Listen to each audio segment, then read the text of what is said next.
नमस्कार, times now Bharat पर आपका स्वागत है। आपके साथ मैं हूं राकेश पांडे।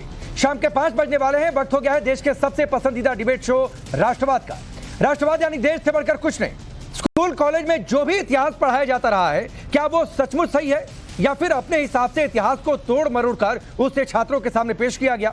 नालंदा विश्वविद्यालय के नए कैंपस का आज प्रधानमंत्री मोदी ने लोकार्पण कर दिया। इसी नालंदा विश्वविद्यालय के बारे में पढ़ाया जाता रहा है कि विदेशी आक्रांताओं ने उससे समय दिया, लेकिन हकीकत क्या है? हकीकत यह है कि करीब 1600 साल पुरानी नालंदा यूनिवर्सिटी की सच्चाई कुछ और है।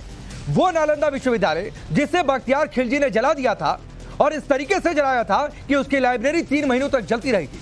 आज मोदी सरकार नालंदा विश्वविद्यालय के जरिए देश के गौरव को लौटा रही है। इसी तरह एनसीईआरटी ने 12वीं के पॉलिटिकल साइंस की किताब में बदलाव किया है और बाबरी मस्जिद शब्द हटा दिया। इतिहास को सही तथ्यों के साथ पेश करने की बात हुई तो सियासी उबाल शुरू हो गया। बाबरी के नाम पर छाती पीटी गई, इतिहास बदलने तक की बात हो गई। सरकार पर आरोप लगने शुरू हो गए। ऐसे में अब सवाल है कि आखिर सच क्या है? आज इसी मुद्दे पर करेंगे डिबेट, लेकिन पहले रिपोर्ट देखिए।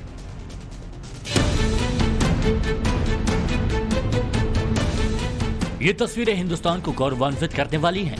देश और बिहार की विरासत का वो वैभव जिसका आज एक बार फिर से उद्भव हुआ है।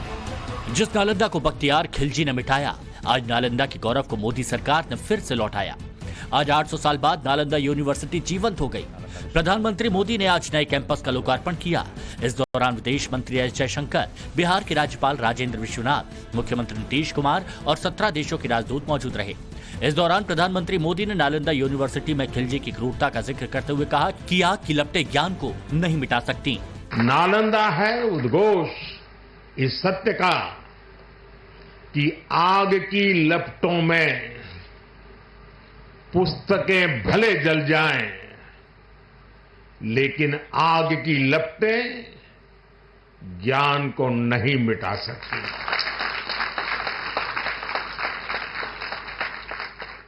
नालंदा के ध्वंस ने भारत को अंधकार से भर दिया था। अब इसकी पुनर्स्थापना भारत के स्वर्णिम युग की शुरुआत करने जा रहा है। बख्तियार खिलजी की क्रूरता की बात करें तो उसने 1199 में नालंदा विश्वविद्यालय में आग लगवाई। करीब 90 लाख किताबें और पांडुलिपियां जलकर खाक हो गईं। हजारों धर्माचार्य और बौद्ध भिक्षु मार डाले। सच्चाई ये भी है कि दुनिया की मशहूर नालंदा यूनिवर्सिटी के प्रचार प्रसार की जगह इतिहास में हमें कुछ और ही पढ़ाया गया। सच्चाई के उलट पढ़ाया गया कि नालंदा यूनिवर्सिटी को विदेशी आक्रमणकारियों ने सभ्य बनाया, लेकिन हकीकत क्या है उसे जानना भी जरूरी है। 800 साल पहले 300 कमरों वाली यूनिवर्सिटी थी। नालंदा में 7 बड़े बड़े सेंट्रल हॉल थे, 9 फ्लोर की इंटरनेशनल लाइब्रेरी थी, 90 लाख किताबें थी, 57 एकड़ का कैंपस था, इंटरनेशनल हॉस्टल था। दुनिया भर से लोग कानून विज्ञान पढ़ने आते थे। हकीकत तो यही है कि नालंदा के गौरव को बख्तियार खिलजी ने पूरी तरह से मिटा दिया, लेकिन किताबों में कुछ और पढ़ाया गया और आजादी के बाद भी कई सालों तक इस यूनिवर्सिटी के गौरव को लौटाने के लिए कोई सुध नहीं दी गई। ऐसे में सवाल है कि गौरव इतना बड़ा, किताब में सिर्फ एक चैप्टर क्यों पढ़ाया? जिसने नालंदा बनाया बसाया, उसे दुनिया से क्यों छुपाया? नालंदा को ऑक्सफोर्ड और कैम्ब्रिज जैसा गौरव क्यों नहीं दिलाया? नालंदा इतना भव्य विशाल दिल्ली की नजरों में अब तक दूर क्यों रहा? अपने गौरव को पुनर्स्थापित करने के लिए फंड नहीं था या इच्छा नहीं थी? हालांकि अब आज की सरकार ने एक बार फिर से नालंदा के गौरव को स्थापित करने की कोशिश की। सरकार ने नालंदा विश्वविद्यालय के पुनरुद्धार का संकल्प लिया। सरकार का मकसद प्राचीन वैभव को लौटाना और नालंदा को वैश्विक ज्ञान का केंद्र बनाने का है। लेकिन इतिहास की गलतियों को अगर ठीक किया जाता है तो हिंदुस्तान में सियासत तेज हो जाती है। चंद दिन पहले एनसीईआरटी ने 12वीं कक्षा की पॉलिटिकल साइंस की किताब में कुछ बदलाव किए। एनसीईआरटी ने बाबरी मस्जिद के नाम को हटाया। बाबरी मस्जिद की जगह 3 गुंबद वाला ढांचा लिखा। अयोध्या विवाद वाले मामले में भी छटनी की गई। पुरानी किताब में लिखा था कि 16वीं शताब्दी में मुगल बादशाह बाबर के सेनापति मीर बाकी ने बाबरी मस्जिद बनवाई थी। अब नई किताब में इसे बदलकर लिखा कि 1528 में श्री राम के जन्म स्थान पर 3 गुंबद वाला ढांचा बना दिया गया। इस ढांचे में कई हिंदू चिन्ह बने हुए थे। ढांचे की आंतरिक और बाहरी दीवारों पर मूर्तियां बनी हुई थी। बाबरी मस्जिद का नाम हटाने का फैसला क्या आया? सियासत में भूचाल आ गया। आक्रांता बाबर के नाम पर छाती पीटी जाने लगी। अज़दुद्दीन ओवैसी ने सोशल मीडिया पर लिखा, एनसीईआरटी ने बाबरी मस्जिद की जगह 3 गुंबद वाली संरचना शब्द लिखने का फैसला किया है। अयोध्या के फैसले को सर्वसम्मति का उदाहरण बताने का भी फैसला किया है। भारत के बच्चों को पता होना चाहिए कि सुप्रीम कोर्ट ने बाबरी मस्जिद के विध्वंस को घोर आपराधिक कृत्य कहा है। भारत के बच्चों को पता होना चाहिए कि साल 1949 में एक चालू मस्जिद को अपवित्र किया गया और फिर 1992 में भीड़ ने उसे ध्वस्त कर दिया। ऐसे में एनसीईआरटी को आपराधिक कृत्यों का महिमा मंडन करते हुए बड़ा नहीं होना चाहिए। आज क्या ये समझती है भाजपा कि हम अगर बाबरी मस्जिद को गायब कर देंगे तो क्या बाबरी मस्जिद का इतिहास लोग भूल जाएंगे? कभी नहीं भूलेंगे बाबरी मस्जिद का इतिहास। ये बहुत बड़ी भूल है भाजपा सरकार की कि हम आने वाली नस्लों को भी बताएंगे कि ये जो आज राम मंदिर इतने बड़े रूप में खड़ा है, ये बाबरी मस्जिद तोड़कर बनाया गया है। इतिहास को हटाना, गोया की तारीख को मिटाना है, ये बहुत ही अफसोसनाक बात है। तारीख पर पहला एक खास नजरिए का होना ये दर्शाता है कि इतिहास से भी छेड़छाड़ की जा रही है। ऐसे में सवाल है कि अगर इतिहास में सुधार किया जा रहा है और सही तथ्य जोड़े जा रहे हैं तो उससे सियासतदानों को परेशानी क्यों? Bureau report, times now Bharat. तो सवाल तो है कि इतिहास को अपने हिसाब से तोड़ मरोड़ कर पढ़ाया गया और उससे अब दुरुस्त किया जा रहा है, कुछ चेंजेस हो रहे हैं तो उस पर सवाल उठाया जा रहा है, सियासत से जोड़ा जा रहा है। चलिए आपका परिचय आज के मेहमानों से करवाता हूं। प्रोफेसर कपिल कुमार जी स्टूडियो में मौजूद हैं, इतिहासकार। मोहम्मद फैज खान राष्ट्रीय मुस्लिम मंच के, हाजी मेहरदीन रंगरेज प्रवक्ता हैं, एमआईएम पार्टी के नेता हैं, डॉक्टर मुमताज आलम रिजवी इस्लामिक स्कॉलर हैं, हाफिज गुलाम सरवर साहब इस्लामिक स्कॉलर हैं। आप सभी का बहुत बहुत स्वागत है। लेकिन मैं शुरुआत कपिल याद से करता हूं। ये 2 रिपोर्ट हमने दिखाई है। बख्तियार खिलजी ने जलाया, 3 महीने तक लाइब्रेरी जलती रही, लेकिन अपने हिसाब से पढ़ाया कि भाई मुगल आक्रांताओं ने बड़ा सभ्य बना दिया था नालंदा विश्वविद्यालय। अपने हिसाब से इतिहास पढ़ाया, ठीक हुआ तो दिक्कत। अयोध्या को लेकर चैप्टर में बदलाव, थोड़े से चेंजेस हुए क्योंकि बदली परिस्थितियों में राम मंदिर बन चुका है, सुप्रीम कोर्ट का फैसला आ चुका है, तो उसको भी जोड़ा जा रहा है। देखिए, पहले तो मैं आपके दूसरे सवाल से लूंगा जो आप अयोध्या को लेकर बात कर रहे हैं।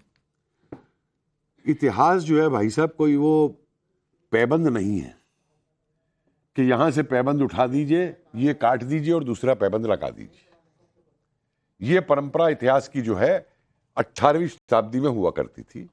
इतिहास उससे बहुत आगे बढ़ चुका है और मेरा यह मानना है कि इतिहास को छुपाना, कांग्रेस की सरकारों ने लगातार इतिहास को छुपाया किताबों के अंदर, और मैं आपको 100 उदाहरण यहां पे दे दूंगा किस तरीके से छुपाया। अब अगर आप इतिहास में सच्चाई नहीं लिख सकते, आज सोशल मीडिया के जमाने के अंदर आप गलत इतिहास नहीं पढ़ा सकते। सारे में यह रहा कि बाबरी मस्जिद थी, तो आपको क्या जरूरत है ये कहने की कि 3 गुंबद थे वहां पे? आप लिखिए वहां पे कि बाबरी मस्जिद थी जिसको उस समय पे तोड़ा गया। क्या दिक्कत है इसमें? क्या परेशानी है इसमें? और ये जो आर्गुमेंट दे रहे थे एनसीईआरटी के साहब कि सौहार्द बिगड़ जाएगा, अरे सौहार्द तो जो बिगाड़ने वाले हैं और जो रोज बिगड़ रहा है वो एनसीईआरटी की किताब से नहीं बिगड़ रहा सौहार्द। और मुझे एनसीईआरटी से ये कहना है कि पिछले 10 साल के अंदर आपने क्या किया एनसीईआरटी की किताबों का? कांग्रेस की सरकार आई 2004 में, एनसीईआरटी ने जो किताबें लिखवाई थी इतिहास की, उनको निकाल के बाहर फेंक दिया और अपनी पुरानी किताबें लगा ली। आप 14 में वापस आए, आप क्या उन अपनी किताबों को वापस नहीं ला सकता था? ला सकते थे, आप नहीं लाए। क्योंकि दिक्कत क्या है कि आपके यहां इतिहासकारों से, जो राष्ट्रवादी इतिहासकार हैं, उनसे वार्तालाप नहीं किया जाता है। नहीं तो आप कह रहे हैं कि 3 डोम स्ट्रक्चर कहना गलत है, बाबरी मस्जिद ही रहने मैं कह रहा हूं बाबरी मस्जिद है, क्या दिक्कत है बाबरी मस्जिद? लेकिन ये नहीं बताना छात्रों को कि वो राम जन्मभूमि मंदिर पर बाबरी मस्जिद बनी हुई थी। यही तो मैं कह रहा हूं कि जब आप ये कहते हैं कि राम जन्मभूमि थी और उस पर मस्जिद बनाई गई थी, तो आप पूरा इतिहास बताइए ना। आप ये भी बताइए उसके अंदर कि 1857 में क्या हुआ था। 1857 के अंदर अमृतलाल नागर का पढ़िए गदर के फूल, जहां हिंदू और मुसलमानों ने फैसला किया कि हम अंग्रेजों से लड़ रहे हैं, ये राम जन्मभूमि है, ये वापस दे दी गई। और जब अंग्रेज वापस आए तो दोनों को, पंडित को भी और वो जो मुस्लिम नेता थे, दोनों को अंग्रेजों ने फांसी पे चढ़ा दिया। पेड़ के ऊपर लटका के, और हिंदू और मुसलमान दोनों उस पेड़ की पूजा करने जाते थे, जिसको 1885 में फिर डिप्टी कलेक्टर ने कटाया। तो अगर अयोध्या का इतिहास लिखना है तो पूरा अयोध्या का इतिहास लिखे। फिर नहीं तो अभी इतने चेंजेस में ये दिक्कत हो रही है, पूरा लिख दे तो क्या होगा? पूरा क्यों नहीं लिखे, क्या दिक्कत है? अगर इतिहास लिखना है तो, अगर प्रचार लिखना है लेफ्टिस्टों की तरीके से, तो फिर क्या दिक्कत है? ठीक। हाजी मेहरदीन रंगरेज कह रहे हैं चलिए कि बाबरी मस्जिद रहने देना चाहिए था, 3 डोम स्ट्रक्चर नहीं, आप भी ये कह रहे थे, लेकिन फिर जब ये नहीं बताया गया था पहले की किताबों में कि वो बाबरी मस्जिद राम जन्मभूमि मंदिर पर बनी थी, तब आपने आवाज नहीं उठाई कि उसका पूरा सच बताइए। देखिए राकेश भाई, मैं एक बात से अपनी बात शुरू कर रहा हूं। जैसे एनसीईआरटी का जो कार्यकारिणी की उनकी एक कमेटी थी, उसमें 2 लोग थे जिन्होंने इस बात का विरोध करा। ना उनसे पूछा गया कि हम कोई तब्दीली ला रहे हैं, और उन्होंने सरेआम आज ट्वीट भी किया और कहा भी कि हमसे ना पूछा जाता, ना हमसे कोई, मतलब ये फैसले जो हमारी भाजपा की सरकार है। सुनिए सर, वो आरएसएस के लोग, आरएसएस के लोगों को कपिल जी ने यहाँ पर कहा कि बाबरी मस्जिद रहने देना चाहिए था, नहीं हटाना चाहिए था, 3 डोम स्ट्रक्चर नहीं कहा जाना चाहिए, बिल्कुल नहीं कहा जाना चाहिए। लेकिन फिर उस दिन आपने आवाज क्यों नहीं उठाई पहले की किताबों को लेकर कि ये भी बताओ कि वो बाबरी मस्जिद राम जन्मभूमि मंदिर पर बनी थी, जिसे मीर बाकी ने बनवाया था बाबर के कहने पर? ये सच कौन बताएगा? कोई भी सबूत सुप्रीम कोर्ट ने कहा, तो कहां कोई सबूत नहीं मिला। किस जगह पर बनी थी बाबरी मस्जिद? हम कह सकें किस जगह पर बनी थी? को तोड़कर वहां मस्जिद बनी थी, कोई सबूत नहीं है ऐसा। दूसरी एक मैं और बात बता दूं, इसका हिसाब तो कपिल जी कर देंगे, इसका हिसाब तो कपिल जी कर देंगे। नहीं राकेश भाई, मेरी बात सुनिए, सुन लीजिए उनका सवाल, आपके मतलब का जवाब हो सकता है। नहीं, मैं बता रहा हूं, मेरी बात कर लेंगे। आरएसएस के लोगों को भाजपा ने क्या किया? जितने भी संस्थान हैं हमारे, जो वीसी हैं, चांसलर हैं, डायरेक्टर हैं, उनमें बीजेपी के लोग और आरएसएस के लोग बैठ गए हैं। नहीं, और वही, अरे ये सब पॉलिटिकल एलिगेशन नहीं चाहिए भाई। नफरत हाजी मेहरदीन से आपके अलावा यहाँ पर कोई पॉलिटिकल नहीं है। आप अंग्रेजों का इतिहास मिटाइए ना। ठीक है, आपके यहाँ पर क्यों मुगलों का इतिहास का क्या करें भाई? मुगलों के काले इतिहास का क्या करें? हाजी मेहरदीन, मुगलों के काले इतिहास का क्या करें? टारगेट किया जा रहा है, मुसलमानों के नाम को लेकर टारगेट किया जा रहा है। अच्छा, रुक जाइए भाई, कपिल जी ये कह रहे हैं अंग्रेजों का इतिहास मिटाइए, तो मुगलों के काले इतिहास का क्या करें हम? इतिहास हमेशा याद रहता है। मुगलों के काले इतिहास का क्या करें कपिल जी? इतिहास अब रुकिए मेहरदीन, रुकिए। देखिए, पहले तो मैं इनकी गलतफहमी दूर कर दूं। आपको मालूम है यूपी में योगी जी के एजुकेशन सलाहकार कौन है? एक डीपी सिंह साहब हैं, जिनका पूरा कैरियर अर्जुन सिंह ने बनाया था, समझे आप? जिनको वाइस चांसलर अर्जुन सिंह ने बनाया था, और जिनको यूजीसी का चेयरमैन किसने बनाया? बीजेपी ने। पहले नेक का डायरेक्टर बनाया, अब वो साहब योगी जी के सलाहकार हैं। तो इस गलतफहमी में मत रहिए कि सारे आरएसएस के। नहीं, सुन लीजिए, दूसरी बात मैं आपको बता दूं, स्वीकारेंगे। नहीं, दूसरी बात, फिर अरे भाई, ऐसी कंट्रोवर्सी वाली चीजें कौन करवा रहा है? मतलब राम जन्मभूमि पर बाबरी मस्जिद थी, पहले भी मेरी एक बात सुन तो लो यार। बहुत से शख्स ऐसे हैं जो पलटते हैं पाला, तो ऐसे भी हमारे में बहुत सारे एकेडमिक्स में लोग हैं जो फायदा उठाने के लिए पलटा मार के आज बीजेपी के हो गए हैं। और जैसे आप लोग कहते हैं ना कि नया मुल्ला जो है ज्यादा ऊंची नमाज पढ़ता है, समझे? ये पलटू लोग जो हैं, ये सरकारों को और बदनाम करने के लिए, ये दिखाने के लिए कि हम और इससे आगे जा सकते हैं, ये वो पलटुओं का काम है। और बीजेपी को इन पलटुओं से बचना चाहिए। मैं आपको साफ साफ कह रहा हूं। प्रोफेसर साहब, मैं एक बात कहना चाह रहा हूं, ये और एक और सुन लीजिए, एक बात और, आप अंग्रेजों पर भी आइए। मेरी एक बात और सुन लीजिए। नहीं मेहरदीन, एक तो अंग्रेजों पर बातचीत नहीं हो रही है, तो मुगलों पर रही है। पांडे जी एक मिनट, मुगल का इतिहास आप कभी मिटा ही नहीं सकते। मैं कह रहा हूं बार बार, अरे आप मुझे बताइए, उनका जो एम्पायर खड़ा हुआ, एम्पायर खड़ा हुआ, लूट कर खड़ा हुआ, इस देश के खून की बुनियाद पर खड़ा हुआ, मुगलों का खड़ा कितना बड़ा हिस्सा। कपिल जी की बात पूरी हो जाए फिर मैं आगे बढ़ रहा हूं। रुकिए टिकट है अंग्रेजों के लिए, ठीक है, बोलिए। आराम से बात, मीनार देखने के लिए। भाईजान डिबेट बड़ी अच्छी हो रही है, आराम से हो रही है। एक सवाल का मेरे और जवाब दे। जी पूछिए। इतिहास की किसी किताब में, एनसीईआरटी की या राजस्थान की, कभी यह नहीं पढ़ाया गया कि अकबर ने जब चित्तौड़गढ़ को जीता तो वहां पे 40,000 का कत्लेआम हुआ, जो अकबर के खुद में अकबरनामा में रिकॉर्डेड है। तो कुंभल का, एक बार सुनिए, 27,000 का कुंभलगढ़ में हुआ। तो फिर ये भी कबूलिए ना कि ये भी इतिहास में पढ़ाया जाना चाहिए किताब के अंदर। उस समय के जो और भी राजा थे, नहीं, अब देखिए, अब ये मत बात को। सत्ता अब फंस गए। पाने के लिए तब डेमोक्रेसी देखिए, नहीं थी हमारे देश में। देखिए ये बात, तब सत्ता ऐसे ही मिलती थी। नहीं। प्रोफेसर साहब, आप इतिहास से हट रहे हैं। जी हाँ, मैं इतिहास से नहीं हट रहा हूं। आप इतिहास से हट रहे हैं। मैं इतिहास से नहीं हट रहा हूं। क्या है? क्या इतिहास है बताइए? एक और बताइए। ये इतिहास है अरे नहीं? एक और सवाल पहले फेंकता हूं। कैसे सत्ता मिलती थी आपके बताइए? सामने एक अच्छा आप बताइए, आप तो अरे प्रोफेसर हैं, आपके बताइए। सामने एक सवाल और फेंकता हूं, आप जवाब अरे मैं दीजिए आपको उसका। फेंक तो रहा हूं, मेरी क्या बात का पुराने, जवाब अरे दीजिए, उनको प्रोफेसर जवाब साहब। दीजिए भाई। क्या आपको अरे उसका इतनी तो जवाब नफरत था मत करिए नहीं? हमसे, हम तुम्हारे आपने भाई जवाब हैं। दे दिया, सत्ता वैसे ही आप मिलती हमसे थी। इतनी नफरत अच्छा भाई मत ठीक करिए, है, हम तुम्हारे भाई हैं। सत्ता वैसे ही समझ रहे हो? मिलती थी, सत्ता वैसे ही मिलती थी, तो इस हकीकत को लिखने में क्या दिक्कत है कि सत्ता कैसे मिलती थी? अरे तो लिखवा दीजिए, आजकल तो आपकी मैं सरकार क्यों चल रही है। मेरी सर। सरकार नहीं है साहब। नहीं सर, आपकी सरकार मेरी चल रही है। सरकार आप नहीं। मैं आगे चल रहे हैं। बढ़- आप जैसे लोग आगे वहां बढ़- पर बैठे हैं। रुकिए, नहीं, नहीं, आप रुकिए, फैसले रुकिए, ले रहे हैं। आप आप जैसे लोग क्या होता है, रुक जाइए। कंट्रोवर्सी खड़ी करने के आप लिए लोग वन साइडेड अप्रोच लेके चलते हैं। जनता ने जवाब दे हो दिया। गया मेहरदी। राकेश भाई, अरे 10 प्लीज, सेकंड नहीं हो गया, हो जनता गया। ने जवाब अरे दे दिया जनता ने क्या कि जवाब हम दिया हिंदू है? मुसलमान की आपको राजनीति कितनी से जगहों जो पर है वो जमानत पक जब्त हो गए गई है आपकी पार्टी की? हमें अब महंगाई, आपकी पार्टी की बेरोजगारी की जमानत बात जब्त हो गई करनी है। बस। तेलंगाना को छोड़कर 1% से कम वोट मिला है, तो क्या जनता ने हुआ? इधर भी जवाब अरे दिया है। बीजेपी क्या क्या था? तो मैं बीजेपी का थोड़ी नहीं, आपको आपका आईना दिखा रहा हूं, तो मत करिए कि जनता ने क्या क्या जवाब दिया है। गुलाम सरवर साहब, अरे रुक जाइए, आगे बढ़ने दीजिए भाई। आप अपनी, अरे मेहरदीन अपनी पार्टी की चिंता करिए, नए नवेले पार्टी में गए, उसकी चिंता कर लीजिए। मैक्सिमम जगहों पर 1% से कम वोट मिला है। रुक जाइए, आपकी चलिए। पार्टी तो सिवाय मुसलमान के कोई बात नहीं करती है। आप राष्ट्रवादी कैसे कह रहे हैं अपनी पार्टी को? गुलाम सरवर, मुझे रुकिए बताइए। सर, मैं आगे बढ़ रहा हूं, आगे बढ़ रहा हूं। वासी मुसलमान के अलावा कोई और कपिल जी, बात करते कपिल जी, हैं? आगे बढ़ रहा हूं, आगे बढ़ रहा हूं। गुलाम सरवर, नालंदा की लाइब्रेरी 3 महीने तक जलती रही, इसके बावजूद किताबों में पढ़ा दीजिए कि किसी मुगल ने बहुत मान बढ़ा दिया, लेकिन ये मत पढ़ाइए। नंबर 2 बात है जो एनसीईआरटी वाली थी, ये क्यों भाई, क्यों मुगलों को इतना अपना मानते हैं लोग? देखिए, यहाँ पर इस डिबेट में कपिल जी हैं, इतिहासकार हैं, और मैं समझता हूँ आपके इस शो को भारत के इतिहास के छात्र भी ज़रूर सुन रहे होंगे। और डिबेट का मतलब ये है, ज़रूर होना चाहिए कि जो लोग भी देश के कोने कोने में शो को देख रहे हैं, उन्हें लगे कि हाँ, इससे कुछ नई चीज़ सीखने को हमें मिली।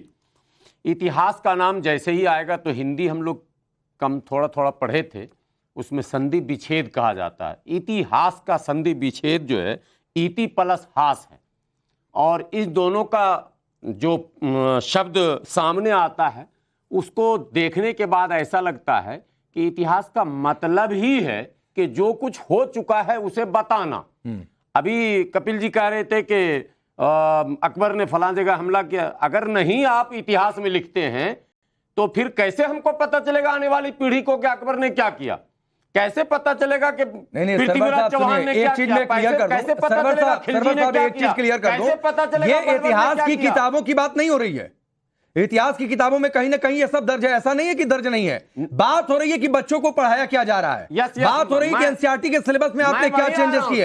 ऐसा नहीं है कि पूरा इतिहास से गायब है। राकेश जी, बच्चों को जो पढ़ाया जाता है उसमें हिस्ट्री अलग है, ज्योग्राफी अलग है, मैथ अलग है, फिजिक्स अलग है, केमिस्ट्री अलग है, बायोलॉजी अलग है। अब आप जब हिस्ट्री पढ़ा रहे हैं, तो ट्रू हिस्ट्री ही आपको पढ़ाना होगा। तो मैं यही तो पूछ रहा हूं सरवर साहब कि जब आप ट्रू हिस्ट्री पहले नहीं पढ़ा रहे थे कि जो बाबरी मस्जिद है राम जन्मभूमि पर बनी हुई है, तो ये प्रोपेगेंडा आपको नहीं दिख रहा था?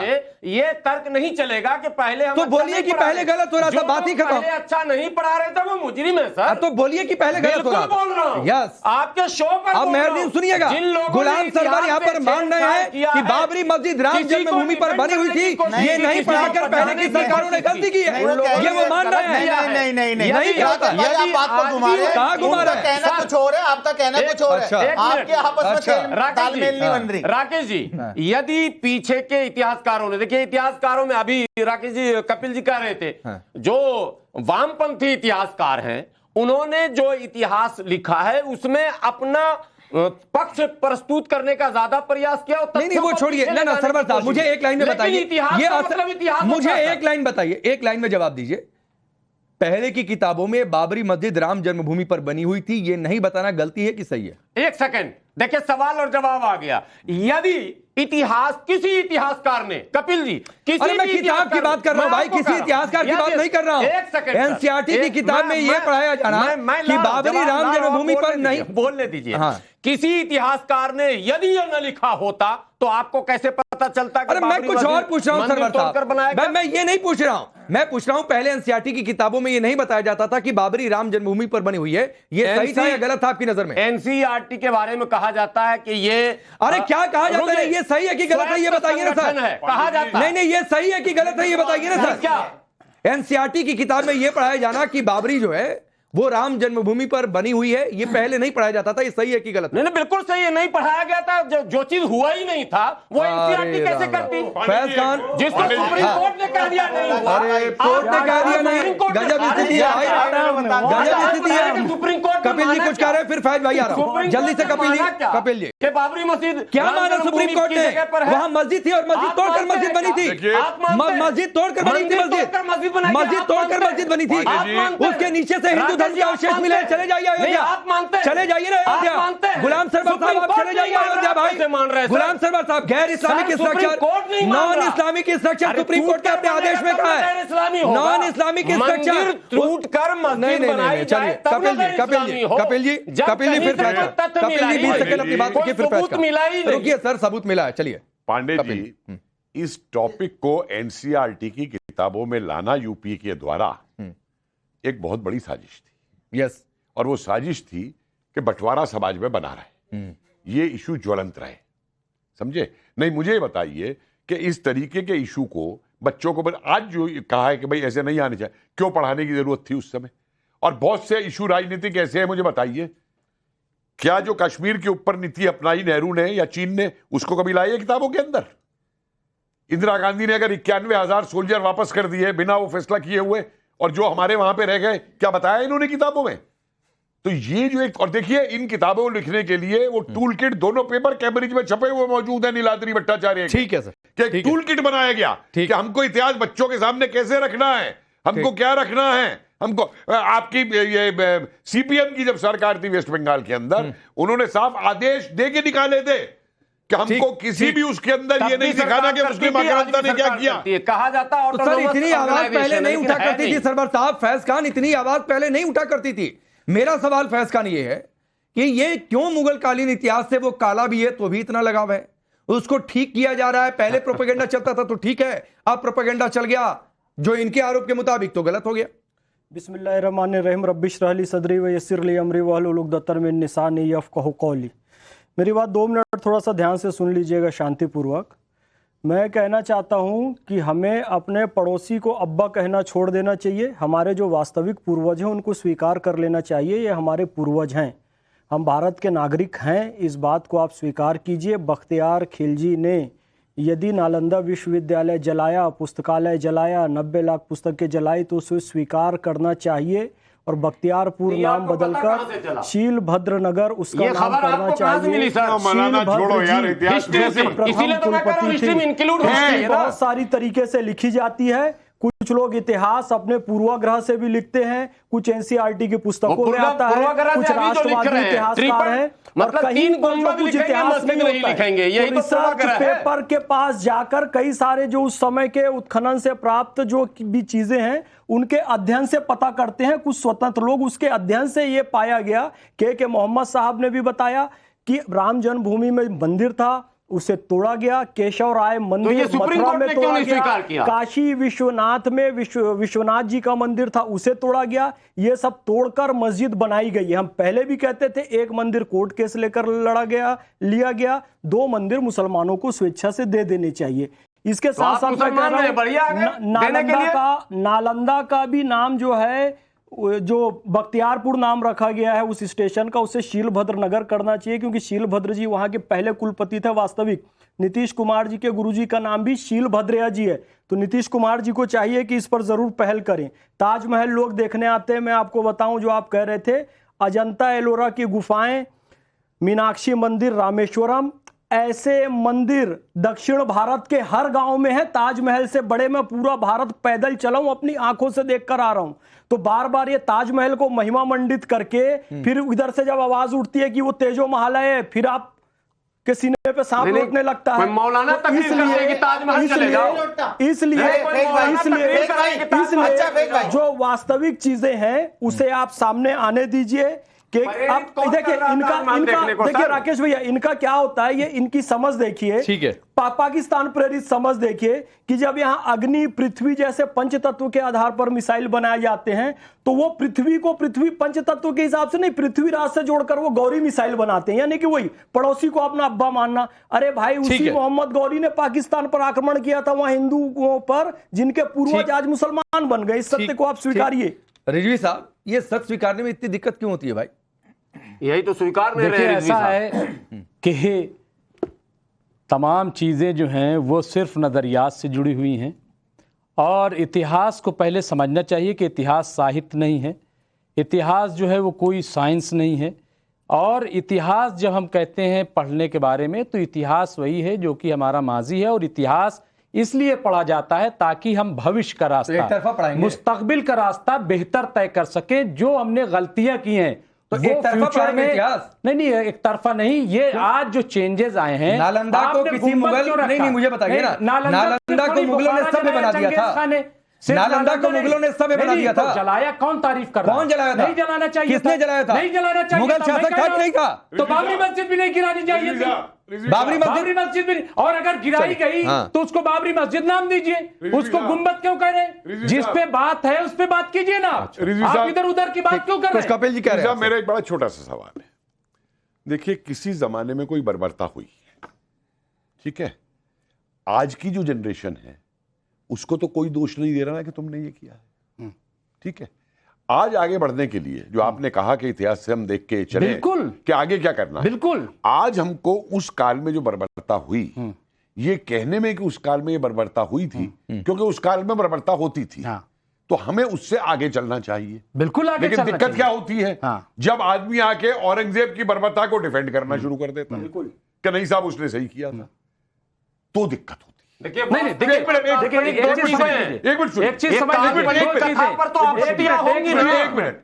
मिनट, बामियान के अंदर बुद्धा वाला जो इतना बड़ा स्टैचू था, उसको तोड़ा तालिबान ने। कितनी आवाजें उठी उसके खिलाफ? नहीं, क्यों नहीं उठी? कितनी उठी? नहीं, बिल्कुल नहीं। कैसे उठनी चाहिए? आपने उठाई? देखिए, हिंदुस्तान ने उठाई, हमने तो उठाई सर, सबने उठाई ना, हमने तो उठाई सर। अच्छा, मुझे कपिल जी एक मिनट मुझे दीजिए, मैं आता हूं। मैं एक स्टेटमेंट यहाँ पे देखिए, और एक बात को देखिए, एक मिनट। 10 साल से केंद्र में मोदी जी की सरकार है। अभी आता हूं रिजवी साहब, कपिल जी की एक लाइन सुनिए, तीनों लोग से एक एक लाइन का सवाल पूछूंगा। क्यों नहीं? अभी आपकी इसी बात पर मैं सवाल पूछूंगा। कपिल जी पहले बात बोलिए, आप जो कह रहे थे जल्दी पूरा करिए। मैं एक चीज बड़ी स्पष्ट कर देना चाहता हूं कि हमारे देश के सभी बाशिंदों को, चाहे वो किसी भी धर्म के हों, एक बात समझनी होगी कि धर्म के ऊपर आज राज्य नहीं बन सकते। नहीं बन सकते। सुन लीजिए, अगर धर्म के ऊपर राज बनते होते तो पूरा यूरोप एक क्रिश्चियन राष्ट्र होता, पूरा वेस्ट एशिया एक मुस्लिम राष्ट्र होता। ना, सुनिए मेरी बात, इनको समझाइए। आप भी नहीं बन सकता। अरे आप भी तो समझिए, खत्म हो गई। ये जो कस्बा हिंद के नारे लगते हैं ना, फिर ये मुझे